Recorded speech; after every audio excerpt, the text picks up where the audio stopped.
Vint, what exactly is the purpose of the I4J Summit? What do you hope to accomplish here? Well, a book which we just released is called Disrupting Unemployment, and the whole idea is to point out that the collection of people who are unemployed are actually an asset as opposed to a liability.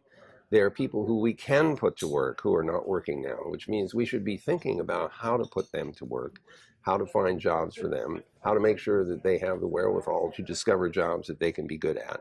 How do we help them get retraining if they need it? So this whole disrupting unemployment idea and the Innovation for Jobs conference is about understanding how to create the environment in which those new jobs can emerge.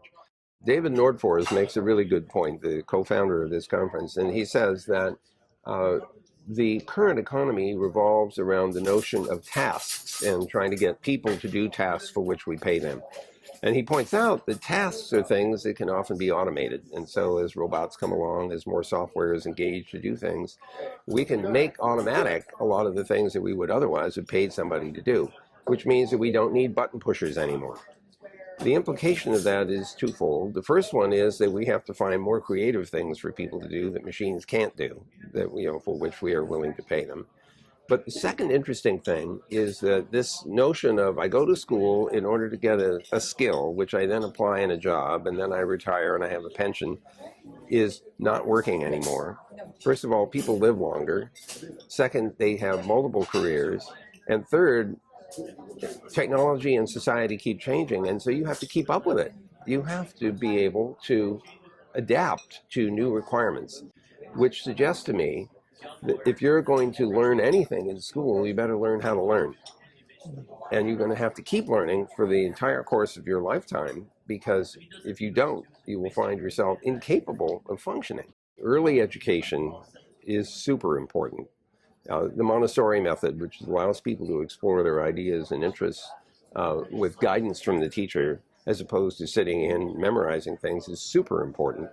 But in the long term, I think we need to also help people feel comfortable taking risk, because some things are not going to work out. And an entrepreneur, for example, here in Silicon Valley knows that some of the companies that get started are going to fail. In fact, maybe 80% of them will fail. But if you learn from that, and the next company you start, you don't make that mistake, then eventually you may be quite successful. In the past, entrepreneurship was kind of haphazard. Once in a while, a Thomas Edison or Henry Ford would come along. But are we trying to create something where entrepreneurship is consistent and predictable? So I would say that there are platforms that are starting to emerge, especially from this online internet environment with smartphones and mobiles and pads and laptops and so on. There's a layer of software and communication which has allowed people to build new businesses.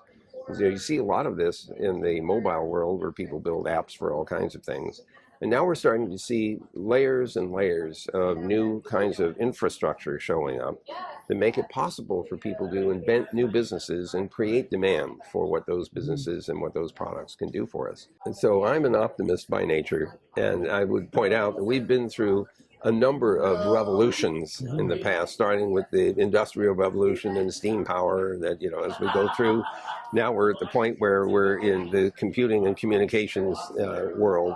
Every one of those revolutions has changed the nature of work, and we've survived, and we have, in fact, if anything, expanded our economies. And if you look at the world economy, even in the poorest countries, we're seeing expansion happen.